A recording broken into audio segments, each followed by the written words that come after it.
നമസ്കാരം. നമുക്കൊരുമിച്ചൊരു സമയയാത്ര നടത്തിയാലോ? ഒരുപാട് പിന്നോട്ട്, ഏതാണ്ട് 75 വർഷം മുൻപുള്ള 1947ലേക്ക്. പരംപൂജ്യ ഗുരുദേവ് പണ്ഡിറ്റ് ശ്രീറാം ശർമ്മ ആചാര്യജി അന്ന് അഖണ്ഡ ജ്യോതിയിലൂടെ പങ്കുവച്ച ജീവിതത്തിന്റെ ചില സുവർണ സൂത്രങ്ങളിലേക്കാണ് നമ്മൾ പോകുന്നത്. കാലം എത്ര കഴിഞ്ഞാലും മാഞ്ഞുപോകാത്ത ഈ അറിവുകൾ ശക്തവും സംതൃപ്തവുമായ ഒരു ജീവിതം നയിക്കാൻ നമ്മളെ എങ്ങനെയാണ് സഹായിക്കുകയെന്ന് നോക്കാം, അല്ലേ? അല്ല, സത്യം പറഞ്ഞാല് ഇന്നത്തെ ഈ ഓട്ടപ്പാച്ചിലില്ലേ, ഇതിനിടയിലെ എപ്പോഴെങ്കിലും ഒന്ന് നിന്ന് സ്വയം ചോദിച്ചിട്ടുണ്ടോ, ഹോ, എന്തിനാ ഞാൻ ഈ ഓടുന്നത് എന്ന്? ശരിക്കുമുള്ളൊരു സമാധാനവും ജീവിതത്തിനൊരു ലക്ഷ്യവുമൊക്കെ കണ്ടെത്താൻ നമ്മളെല്ലാവരും കഷ്ടപ്പെടുന്നുണ്ട്. ചിലപ്പോ വഴിതെറ്റിയ പോലെയൊക്കെ തോന്നാം, അല്ലേ? പക്ഷേ ഈ ചോദ്യങ്ങൾക്കുള്ള ഉത്തരം ഒരുപക്ഷെ കുറേ വർഷം പുറകിലെവിടെയെങ്കിലും ഒളിഞ്ഞിരിപ്പുണ്ടെങ്കിലോ? നമുക്കൊന്ന് നോക്കിയാലോ? അതെ, നമുക്ക് ആ പഴയ ജ്ഞാനത്തിന്റെ ഭണ്ഡാരമൊന്ന് തുറന്നു നോക്കാം. അതിൽ നിന്ന് നമ്മുടെയൊക്കെ ജീവിതത്തെ മാറ്റിമറിക്കാൻ ശക്തിയുള്ള 10 രത്നങ്ങൾ, 10 അടിസ്ഥാന തത്വങ്ങൾ നമുക്ക് ഒരുമിച്ച് കണ്ടെത്താം. കേട്ടോ, ഇത് വെറുതെ കേട്ട് മറക്കാനുള്ള വാക്കുകളല്ല, മറിച്ച് നമ്മുടെ ജീവിതത്തിൽ പ്രയോഗിക്കാൻ പറ്റുന്ന ഒരു വഴികാട്ടിയാണ്. അപ്പോൾ നമ്മുടെ ഈ യാത്രയുടെ ആദ്യത്തെ പടി, അതായത് ഒരു വലിയ കെട്ടിടത്തിന്റെ ഏറ്റവും പ്രധാനപ്പെട്ട ഭാഗം അതിന്റെ അടിത്തറയാണല്ലോ, അതുപോലെയാണിതും. നമ്മൾ തുടങ്ങുന്നത് ആധ്യാത്മിക ശിക്ഷ എന്ന അടിത്തറയിൽ നിന്നാണ്. ഈ തത്വമനുസരിച്ച് ഈ അടിത്തറയില്ലാതെ നമ്മൾ എന്തു പടുത്തുയർത്തിയാലും അത് എളുപ്പത്തിൽ തകർന്നുപോകും. അത്രയ്ക്കും പ്രധാനപ്പെട്ട ഒന്നാണിത്. നിങ്ങൾ തന്നെ ഒന്നാലോചിച്ചു നോക്കൂ. ആധ്യാത്മികതയെക്കുറിച്ചുള്ള അറിവില്ലാതെ മറ്റെല്ലാ അറിവുകളും അർത്ഥശൂന്യമാണ്. എത്ര ശരിയായ വാക്കുകളാണിത്! ലോകത്തിലെ എല്ലാ പുസ്തകങ്ങളും വായിച്ച് നമ്മൾ അറിവ് നേടിയാലും നമ്മൾ എന്തിനാണ് ജീവിക്കുന്നത് എന്ന ആ അടിസ്ഥാന തിരിച്ചറിവില്ലെങ്കിൽ ആ അറിവുകളെല്ലാം നമ്മളെ കൂടുതൽ ആശയക്കുഴപ്പത്തിലേക്കായിരിക്കും തള്ളിവിടുക.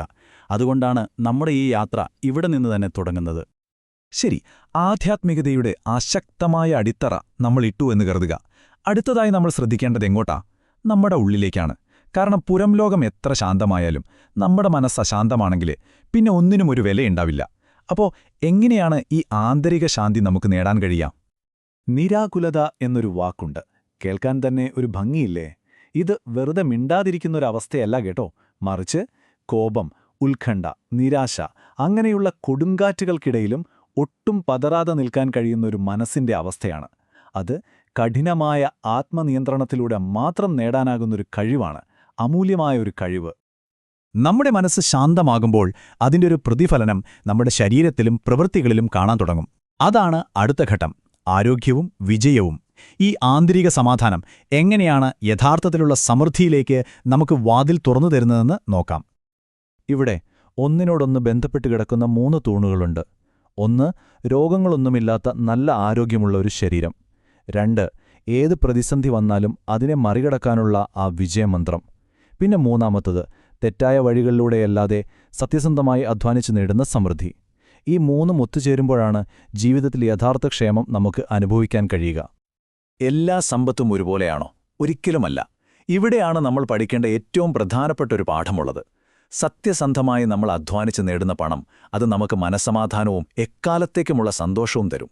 എന്നാൽ കുറുക്കുവഴികളിലൂടെ നേടുന്നതോ, അത് കുറച്ചുകാലത്തേക്ക് സുഖം തന്നേക്കാം, പക്ഷെ അവസാനം വലിയ ദുഃഖത്തിലായിരിക്കും കൊണ്ടെത്തിക്കുക.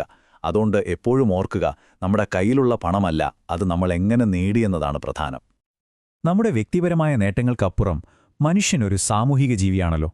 നമ്മുടെയൊക്കെ സന്തോഷം പൂർണ്ണമാകുന്നത് മറ്റുള്ളവരുമായി നല്ല ബന്ധങ്ങളുണ്ടാകുമ്പോഴാണ്. അപ്പോൾ എങ്ങനെയാണ് ഈ ബന്ധങ്ങൾ നമുക്കൊരു കോട്ട പോലെ സംരക്ഷണം നൽകുന്നത് നോക്കിയാലോ? ശക്തമായ ബന്ധങ്ങളുണ്ടാക്കാൻ 2 പ്രധാനപ്പെട്ട ചേരുവകളുണ്ട്. ആദ്യത്തേത് സഹായം, അതായത് തിരികെയൊന്നും പ്രതീക്ഷിക്കാതെ മറ്റുള്ളവർക്ക് ഒരു കൈത്താങ്ങാകുക എന്നുള്ളത്. 2-മത്തത് ജനപ്രീതി. ഇത് പണം കൊടുത്തു വാങ്ങുന്ന പ്രശസ്തിയല്ല, മറിച്ച് നമ്മുടെ നല്ല സ്വഭാവവും നല്ല പ്രവൃത്തികളും കണ്ട് മറ്റുള്ളവർക്ക് നമ്മളോട് സ്വാഭാവികമായി തോന്നുന്ന ആ സ്നേഹവും ബഹുമാനവുമാണ്. സഹായമനസ്കനായ ഒരു വ്യക്തി സമൂഹത്തിന്റെ ഹൃദയം കീഴടക്കുകയും സമൃദ്ധമായ പിന്തുണ നേടുകയും ചെയ്യുന്നു. ഇതിൽ പരം വലിയൊരു സത്യം പറയാനുണ്ടോ? നിങ്ങൾ ഒരാൾക്ക് വേണ്ടി നിലകൊള്ളുമ്പോൾ ഒരു സമൂഹം മുഴുവൻ നിങ്ങൾക്കായി കൂടെ ഉണ്ടാകും. അപ്പോൾ നമ്മുടെ യാത്രയുടെ അവസാന ഘട്ടങ്ങളിലേക്ക്, അതായത് ഏറ്റവും ഉയർന്ന തലങ്ങളിലേക്ക് നമ്മൾ കടക്കുകയാണ്. ശാശ്വതമായ സന്തോഷം, പരമമായ സ്വാതന്ത്ര്യം, പിന്നെ ദൈവീകമായ ജ്ഞാനം. ഇതിനെക്കുറിച്ചാണ് നമ്മൾ ഇനി സംസാരിക്കാൻ പോകുന്നത്. നമ്മുടെ ഈ യാത്ര അതിന്റെ പൂർണ്ണതയിലെത്തുന്നത് ഈ 3 തൂണുകളിലൂടെയാണ്. ആദ്യത്തേത് പ്രസന്നത. നല്ല കാര്യങ്ങൾ ചെയ്യുമ്പോൾ നമ്മുടെ ഉള്ളിൽ നിറയുന്ന ആ നിഷ്കളങ്കമായ സന്തോഷമുണ്ടല്ലോ, അതാണ്. അടുത്തത് സ്വാതന്ത്ര്യം. പണത്തോടും പ്രശസ്തിയോടുമുള്ള ആഗ്രഹങ്ങളുടെ അടിമത്തത്തിൽ നിന്നുള്ള ഒരു സമ്പൂർണ്ണ മോചനം. ഒടുവിൽ ഏറ്റവും ഉയർന്ന തലമായ ബ്രഹ്മജ്ഞാനം. ഈ പ്രപഞ്ചസത്യം തിരിച്ചറിയുന്ന ആ പരമമായ അറിവ്. ഇവയാണ് ഒരു മനുഷ്യന് നേടാൻ കഴിയുന്ന ഏറ്റവും വലിയ സമ്പാദ്യങ്ങൾ. അപ്പോ നമ്മൾ ഇതുവരെ കണ്ട ഈ 10 തത്വങ്ങളെയും നമുക്ക് ഒന്നുകൂടി ഒരുമിച്ച് ചേർത്തു നോക്കാം. ഇതാണ് ഒരു സമ്പൂർണ്ണ ജീവിതത്തിലേക്കുള്ള ആ സുവർണ പാത. നമുക്കൊന്ന് പെട്ടെന്ന് ഓർത്തെടുക്കാം. ആദ്യത്തെ 5 എണ്ണം: ജീവിതത്തിന് ഒരു ദിശാബോധം നൽകുന്ന ആധ്യാത്മിക ശിക്ഷ, മനസ്സിന് കരുത്തേകുന്ന നിരാകുലത, സമൂഹത്തിൽ നമ്മളെ ചേർത്തു നിർത്തുന്ന സഹായമനോഭാവം, പിന്നെ പ്രവർത്തിക്കാനുള്ള ഊർജ്ജം നൽകുന്ന ആരോഗ്യം, ഒപ്പം തടസ്സങ്ങളെ ഭേദിക്കാനുള്ള വിജയവും. അതിനു മുകളിലേക്ക് സത്യസന്ധമായ വഴികളിലൂടെ നേടുന്ന സമൃദ്ധി, സ്നേഹത്തിലൂടെ നേടുന്ന ജനപ്രീതി, ഉള്ളിൽ നിന്നും വരുന്ന പ്രസന്നത, എല്ലാ കെട്ടുപാടുകളിൽ നിന്നുമുള്ള സ്വാതന്ത്ര്യം, പിന്നെ ഒടുവിൽ പരമമായ അറിവായ ബ്രഹ്മജ്ഞാനം. ഈ 10 തൂണുകളും ചേരുമ്പോഴാണ് ജീവിതമെന്ന അത്ഭുതം അതിന്റെ പൂർണ്ണതയിലെത്തുന്നത്. ഇപ്പോൾ ചോദ്യം നിങ്ങളോടാണ്.